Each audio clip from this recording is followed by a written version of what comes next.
सावरकर जी एक व्यक्ति नहीं है, एक विचार है, एक चिनगारी नहीं है, एक अंगार है। सीमित नहीं है, एक विस्तार है। मन, वचन और कर्म में जैसा तादात्म्य, जैसी एक रूपता सावरकर जी ने अपने जीवन में प्रकट की, वह अनूठी है, अलौकिक है। उनका व्यक्तित्व, उनका कृतित्व, उनका वक्तृत्व और उनका कवित्व, जिसकी देशपांडे जी ने बड़े विस्तार के साथ चर्चा की है, सावरकर जी के जीवन को ऐसा आयाम प्रदान करते हैं कि विश्व के इतिहास में सावरकर जी हमेशा इसे याद किए जाएंगे। जब जब कोई पराधीनता के खिलाफ संघर्ष करेगा, अन्याय के विरुद्ध लड़ाई के मैदान में कूदेगा, जब जब जीवन के बलिदान की बेला आएगी, जब जब सर्वस्व का समर्पण करके मातृभूमि की खोई हुई स्वाधीनता को प्राप्त करने का क्षण उपस्थित होगा, संसार भर के स्वतंत्रता के लिए लड़ने वाले लोग जिन अनेक महापुरुषों का स्मरण करेंगे और स्मरण करने के बाद बलि की वेदी पर अपने जीवन का उत्सर्ग करने के लिए आगे बढ़ेंगे, स्वातंत्र वीर सावरकर विश्व के उन महापुरुषों की मालिका में एक चमकते हुए दैदीप्यमान रत्न की तरह से शोभायमान होगी। सावरकर जी ने गैरिबाल्डी से, मैदिनी से प्रेरणा प्राप्त की, लेकिन वो स्वयं एक प्रेरक शक्ति बन गए। बाल्यावस्था से स्वातंत्र लक्ष्मी की उपासना,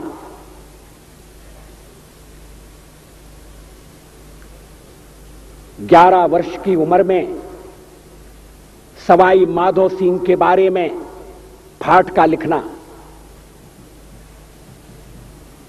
फिर चाफेकर राणरे के संबंध में फाटका लिखना और उसी समय संकल्प करना, मैं देश की स्वाधीनता के लिए संघर्ष करूंगा।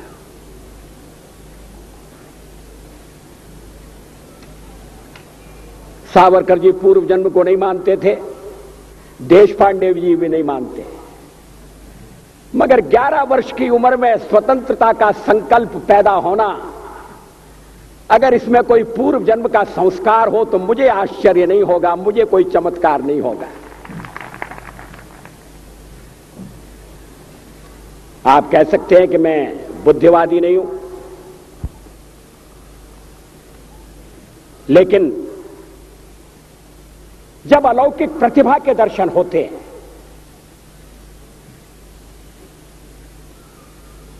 व्यक्ति समान है लेकिन व्यक्ति की क्षमताएं अलग हैं। हमारे देश में स्वतंत्रता के लिए बलिदान देने वालों की एक लंबी परंपरा उत्पन्न हुई। क्रांतिकारियों से भरा हुआ इस देश का इतिहास है।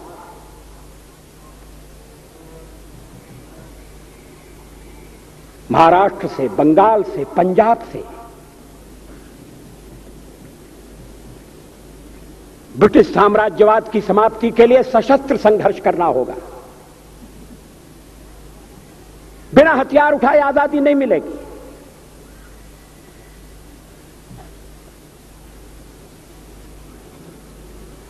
कवि गोविंद के शब्दों में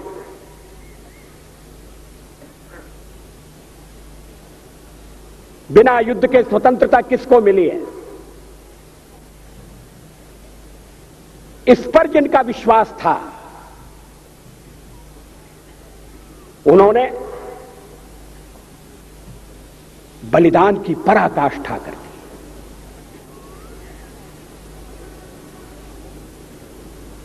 सावरकर माने तेज, सावरकर माने त्याग, सावरकर माने तप, सावरकर माने तत्व, सावरकर माने तर्क, सावरकर माने तारुण्य,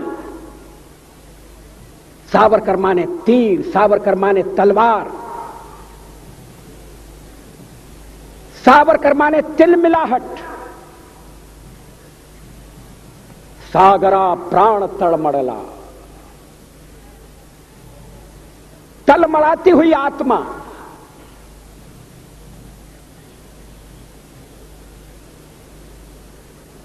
सावरकर माने तितीक्षा, सावरकर माने तीखापन, सावरकर म्हणजे तिखट।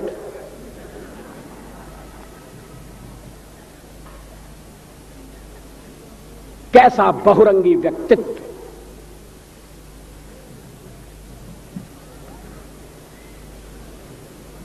कविता और क्रांति। देशपांडे जी मुझे क्षमा करें, मेरा भी परिचय कराया गया है शाहिर के रूप में। कविता और भ्रांति तो साथ साथ चल सकती है, मगर कविता और क्रांति का साथ चलना बहुत मुश्किल है। कविता माने कल्पना, शब्दों के संसार का सृजन, ऊंची उड़ान।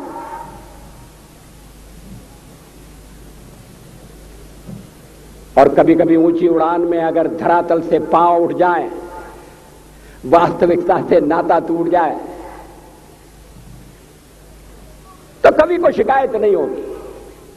उसके आलोचक भी इस बात के लिए उसकी टीका नहीं करेंगे। मगर सावरकर जी का कवि ऊंची से ऊंची उड़ान भरता था।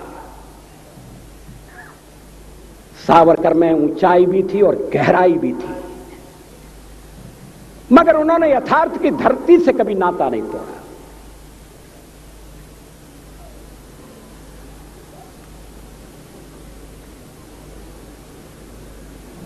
मैंने सेल्युलर जेल में अंडमान द्वीप में वो कोठरी देखी है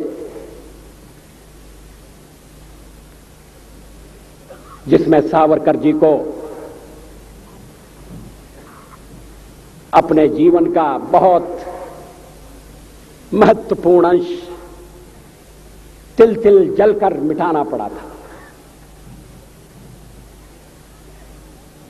सावरकर जी की अतिरिक्त सुरक्षा का प्रबंध था। कमरे के बाहर कोठरी, काल कोठरी के बाहर एक कोठरी,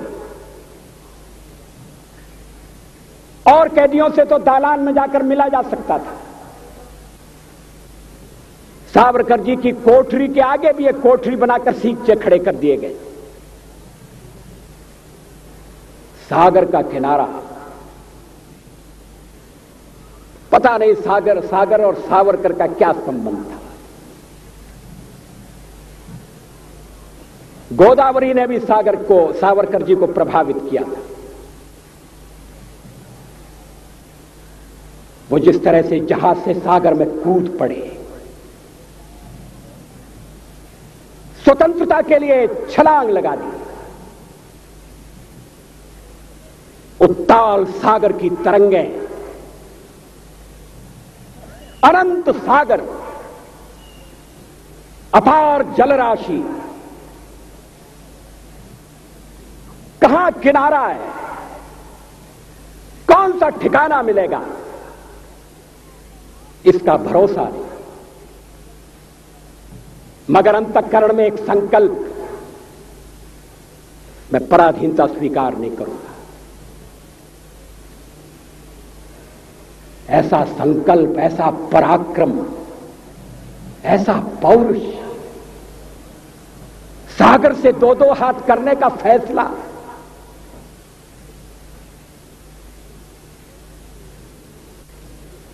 और फिर उन्हें सागर के किनारे काले पानी की सजा। मैंने वो कोलू भी देखा है जिसमें कैदियों को जोत कर तेल निकालना पड़ता था। सावरकर जी ने अपनी जीवनी में इन सारे प्रसंगों का उल्लेख किया है। मगर उस सागर के किनारे जेल में बंद सावरकर चांद से बातें करते थे, चांद को लहना देते थे, उपालंब देते थे, संदेश देते थे। उस समय की उनकी अनेक कविताएं ऐसी हैं जो विश्व के इतिहास में, विश्व के साहित्य में अपना स्थान रखती है। उन कविताओं में उद्वेग भी है, आवेग भी है, संवेग भी है। वो शब्दों के शिल्पी थे, मगर भावनाएं उदात्त। लक्ष्य को उन्होंने कभी आंखों से तिरोहित नहीं होने दिया।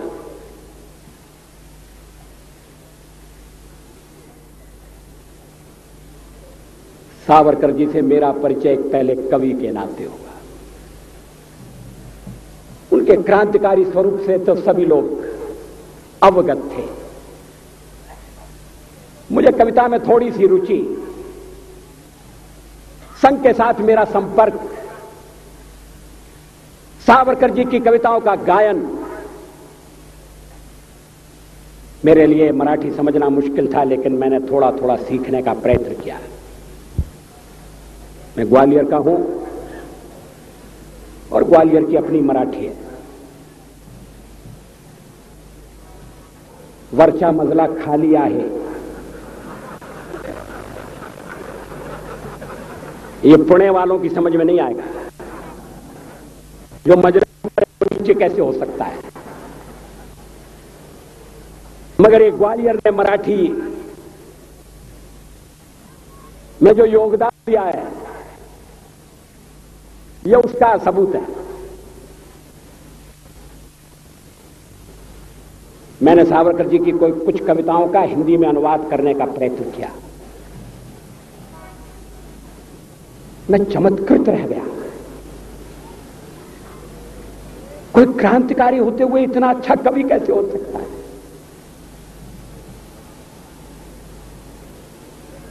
कोई कल्पना के आकाश में उड़ते हुए क्रांति की आग को कैसे धधका सकता है, सुलगा सकता है? मगर कल्पना की सृष्टि और यथार्थ की सृष्टि, दोनों का सावरकर ने समन्वय कर दिया। यह समन्वय बहुत कठिन है, मगर जैसा मैंने प्रारंभ में उल्लेख किया,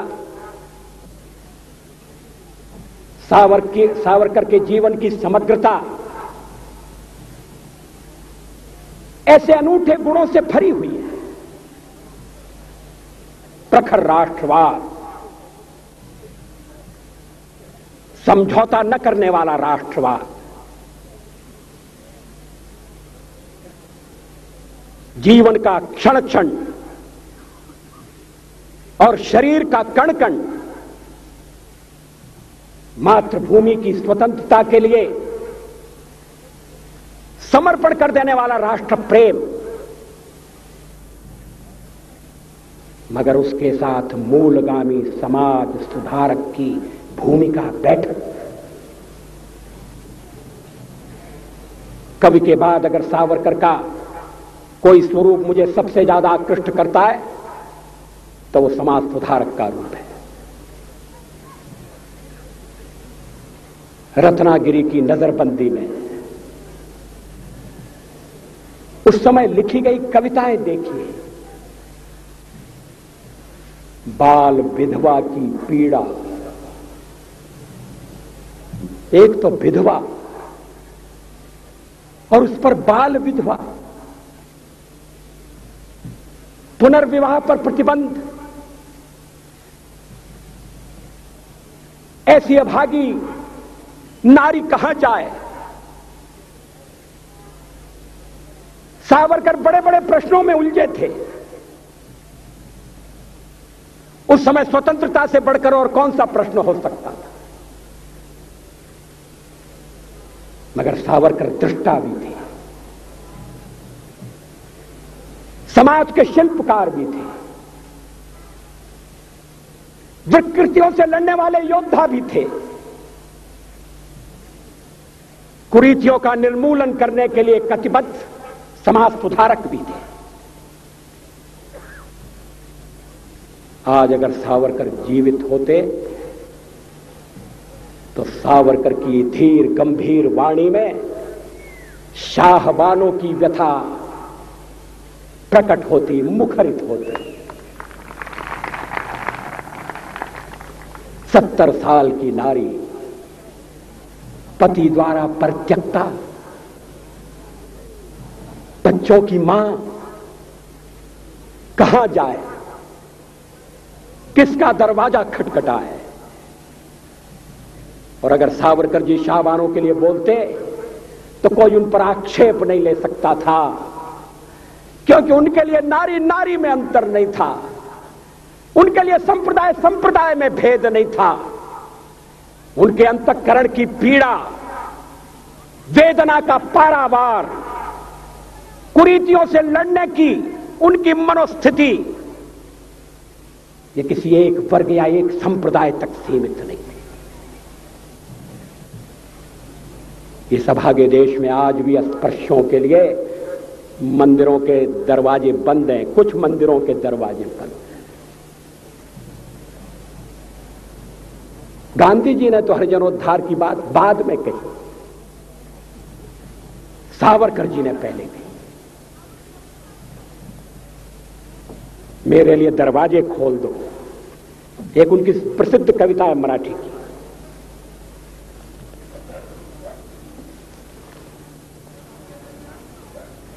मला देवांचा दर्शन घेऊया, मुझे देव का दर्शन लेने, मेरे लिए मंदिर के कपाट बंद मत करो,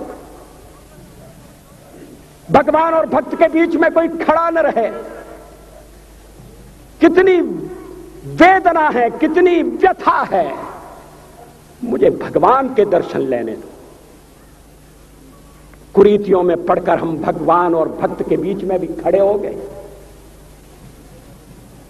सावरकर के सामने एक ऐसे समाज का स्वरूप था जो अतीत की रूढ़ियों से बद्ध नहीं होगा। पतित पावन के दरबार में कौन किसको रोकेगा। उस समय भी लोग रोके जाते थे, आज भी रोके जा रहे हैं, कहीं कहीं रोके जा रहे हैं। अभी राष्ट्रपति एक मंदिर में जाना चाहते थे, उन्होंने पूछा क्या मंदिर सबके लिए खुला है? पुजारियों ने कहा नहीं, मंदिर सबके लिए खुला नहीं है। मुझे खुशी है राष्ट्रपति ने उस मंदिर में प्रवेश नहीं किया। इस मंदिर के द्वार सबके लिए खुले नहीं। उस द्वार के बाहर कल्पना करिए, कोई खड़ा होकर कह रहा है, हम दूसरों को दोष देते हैं, उन्होंने हमारे समाज के कुछ लोगों को बरगलाने की चेष्टा की है। मगर सावरकर की दृष्टि से हम देखें हिंदू समाज के अभिशाप को, हिंदू समाज की दुर्बलता को, हम अगर पराधीन हुए, हम आज अगर अपने घर में सम्मान के साथ जीवित नहीं है, तो इसके लिए फर्की इतने दोषी नहीं है। दोष हमारा अपना है। हमने समाज को बांट दिया। कभी वर्ण व्यवस्था का उपयोग रहा होगा तो रहा होगा, लेकिन उसके कारण जब दीवारें खड़ी होने लगी, व्यक्ति व्यक्ति को छोटा समझा जाने लगा, कोई बड़ा बन गया, कोई छोटा बन गया, समाज की एकता खंडित हो गई। विदेशियों ने उसका लाभ उठाया। हम कभी विदेशियों से नहीं हारे। हमने तो अपनी तलवार से अपने देश को जीतकर दूसरों के सुपुर्द कर दिया। इतिहास साक्षी है, प्लासी की लड़ाई में जितने लोग मैदान में लड़ रहे थे, उससे ज्यादा लोग मैदान के बाहर खड़े होकर तमाशा देख रहे थे, लड़ाई का परिणाम सुनने की प्रतीक्षा कर रहे थे। देश के भाग्य का निर्णय होने जा रहा था, मगर उस निर्णय में सारा देश शामिल नहीं था। विदेश मंत्री के नाते मैं अफगानिस्तान गया था। आपको सुनकर ताज्जुब होगा। अफगानिस्तान के अपने मेजबानों से मैंने कहा, मैं गजनी जाना चाहता हूं, गजनी। पहले मेरी बात उनकी समझ में नहीं आई। कहने लगे, गजनी तो कोई टूरिस्ट स्पॉट नहीं है, गजनी में कोई 5 स्टार होटल नहीं है, गजनी में आप जाकर क्या करेंगे, गजनी में आप जाकर क्या देखेंगे। मैं उन्हें पूरी बात नहीं बता सकता था। मेरे हृदय में कहीं गजनी कांटे की तरह से चुभ रहा है। जब से मैंने गजनी से आए एक लुटेरे की कथा पढ़ी है, और किशोरावस्था में पढ़ी है, मैं देखना चाहता था वो गजनी कैसा है। आपको सुनकर ताज्जुब होगा, महमूद गजनी का अफगानिस्तान के इतिहास में कोई स्थान नहीं है।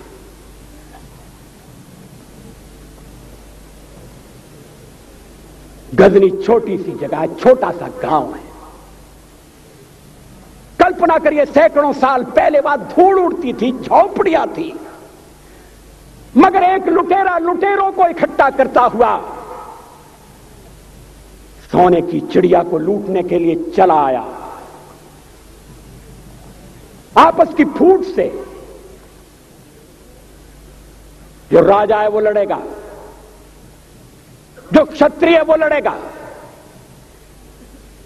हमने समाज के बहुत बड़े वर्ग को लड़ने के अधिकार से वंचित कर दिया। हमने उन्हें हथियार नहीं उठाने दिए। मार्शल नॉन मार्शल के आधार पर हमने समाज को बांट दिया। वो लुटेरा सोमनाथ के मंदिर तक चला गया। पुजारी देखते रहे। मंदिर की पूजा भक्तों को करना पड़ती है। मंदिर तो एक प्रेरणा का केंद्र है। मैं देशपांडे जी की तरह से नास्तिक नहीं हूं,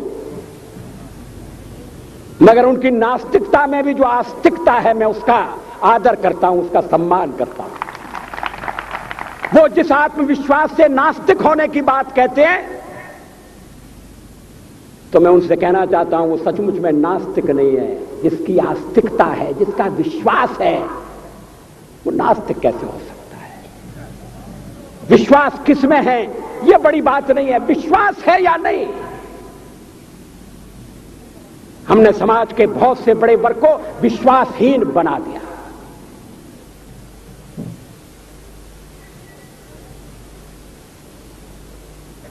लोगों ने हथियार नहीं उठाए,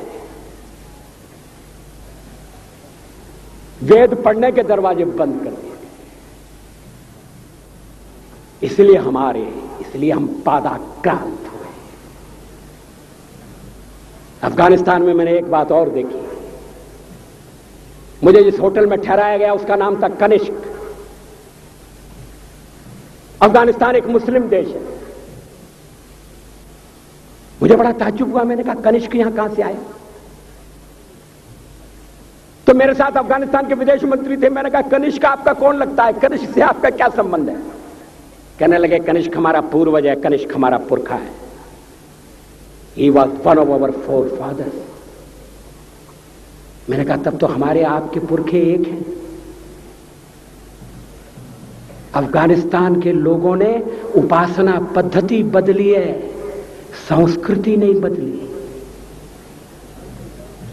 आज के भारत के परिवेश में यह सुनने के बाद थोड़ा विचित्र लगता है। हमारे यहां तो धर्मांतरण के साथ राष्ट्रांतरण होता है, ऐसा दृश्य दिखाई देता है। पड़ोसी देशों में ऐसा नहीं हुआ। अभी राम जन्मभूमि का मामला चल रहा है। एक विदेशी आए, कहने लगे राम जन्मभूमि का क्या झगड़ा है? हमने कहा इस पर विवाद हो रहा है कि श्री राम कहां पैदा हुए थे, और जहां पैदा हुए थे वो स्थान उनके मंदिर के लिए प्रयुक्त किया जाए या न किया जाए। वो इंडोनेशिया से आए थे, वो मुसलमान है। कहने लगे हम तो समझते थे कि राम के लिए सारे भारत में आदर होगा, सम्मान होगा। हमने कहा ये आपने कैसे समझा? कहने लगे आप तो इंडोनेशिया आ चुके हैं। इंडोनेशिया में बहुत से लोगों ने इस्लाम स्वीकार कर लिया, मगर श्री राम को विस्मृत नहीं किया, श्री राम को भुलाया नहीं। इंडोनेशिया के बाली द्वीप में 1 महीने रामायण की लीला होती है। मैं उस समारोह में जा चुका हूं। उस समय भी विदेश मंत्री मेरे पास बैठे थे। मैंने कहा ये रामायण ये क्या हो रहा है? मैंने कहा एक्सीलेंसी ये मंच पर क्या हो रहा है? कहने लगे एक्सीलेंसी आपको पता होना चाहिए। हमने कहा मुझे तो पता है मगर मैं जानना चाहता हूं। कहने लगे ये रामायण है, ये राम है, ये लक्ष्मण है, ये सीता है। हमने कहा इनसे आपका क्या संबंध है? आप तो मुसलमान हैं। कहने लगे हमारा संबंध बहुत पुराना है, हमारा तब का संबंध है जब हम मुसलमान नहीं हुए थे। थाईलैंड की राजधानी अयोध्या कही जाती है। थाईलैंड के राजा को आज भी राम कहा जाता है। सावरकर जी ने हिंदू राष्ट्र की बात कही हिम्मत के साथ। बुनियादी तौर पर भारत हिंदू राष्ट्र है, इससे कोई इंकार नहीं कर सकता, इसे कोई अस्वीकार नहीं कर सकता। मेरे लिए हिंदू राष्ट्र और भारतीय राष्ट्र पर्यायवाची शब्द। लेकिन सावरकर जी ने हिंदू राष्ट्र की बात कही तो हिंदी राज्य की बात भी कही। उन्होंने कहा राष्ट्र हिंदू है, मगर भारत में हिंदी राज्य होगा, ऐसा राज्य होगा जो मजहब के आधार पर, उपासना पद्धति के आधार पर भेदभाव नहीं करेगा। समय की कमी से मैं सावरकर जी का वो उद्धरण पढ़कर सुनाना नहीं चाहता। सावरकर जी ने कहा कि स्वतंत्र भारत में न हिंदू राज्य होगा, न हिंदू राज्य होगा। ऐसा राज्य होगा जो सबकी चिंता करेगा, सबके साथ न्याय करेगा। मगर उन्होंने कहा राष्ट्र हिंदू राष्ट्र होगा। राष्ट्र और राज्य में अंतर है, यह अंतर हमें स्पष्ट करना चाहिए। सावरकर जी के विचारों को लेकर बहुत भ्रम पैदा करने की कोशिश की गई है। मुझे खुशी है इस समारोह का उद्घाटन करने के लिए सूचना मंत्री श्री गाडगिल आए थे। मुझे वो दिन भी याद है जब रेडियो से सावरकर की कविता नहीं सुनाई जा सकती थी। वक्त बदल गया है, जादू सर पर चढ़कर बोल रहा है, महापुरुषों की कोई ज्यादा दिन तक उपेक्षा नहीं कर सकता।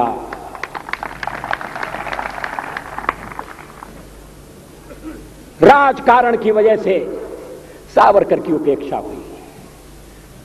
सावरकर का हमने सही मूल्यांकन नहीं किया। मैंने तो बहुत कम उम्र में सावरकर जी को देखा था, सुना था। बिंदु माधव जोशी ने मेरी कविता का उल्लेख किया, हिंदू तन मन हिंदू जीवन, रग रग हिंदू मेरा परिचय।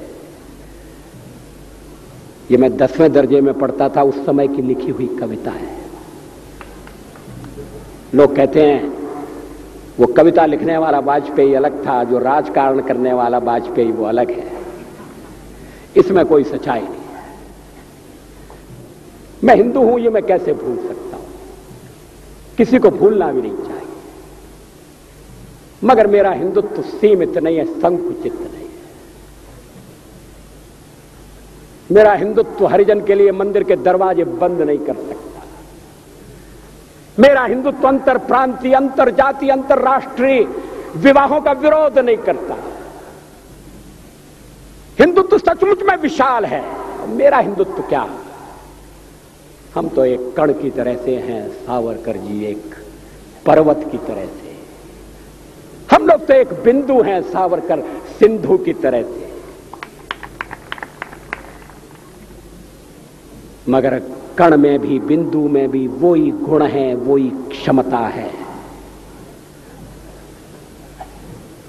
सावरकर जी को हम समझने का प्रयत्न करें। सावरकर जी की विचारधारा का विश्लेषण करें। सावरकर जी के चिंतन के बारे में हम अनुसंधान करें और सावरकर के संदेश को घर घर तक, व्यक्ति व्यक्ति तक पहुंचाने का प्रयास करें। मुझे खुशी है यह समारोह इसी निमित्त हो रहा है कि सावरकर घर घर तक पहुंचाए जाएं। मैं इस समारोह की सफलता चाहता हूं। मैंने पुणे में आकर अपना कर्तव्य किया है। अगर संचालक समिति इस कार्यक्रम के सूत्रधार मुझे इस कार्यक्रम के निमित्त कहीं और भी ले जाना चाहेंगे तो मैं अपनी सेवाएं उनको समर्पित करता हूं। वैसे भी मैं खाली हो गया हूं, काम की तलाश में हूं। ग्वालियर वालों ने पार्लियामेंट से मेरी छुट्टी कर दी है, पार्टी वालों ने अध्यक्ष पद से मुझे मुक्ति दे दी है। अब मेरे पास समय है और मैं अगर ये समय, थोड़ा समय सावरकर जी के प्रति जो अन्याय हुआ है और जिसमें हम सब लोग शामिल थे, उस अन्याय का थोड़ा सा परिमार्जन करने में लगा सकें तो आज का ये समारोह सफल होगा। बहुत बहुत धन्यवाद। नमस्कार।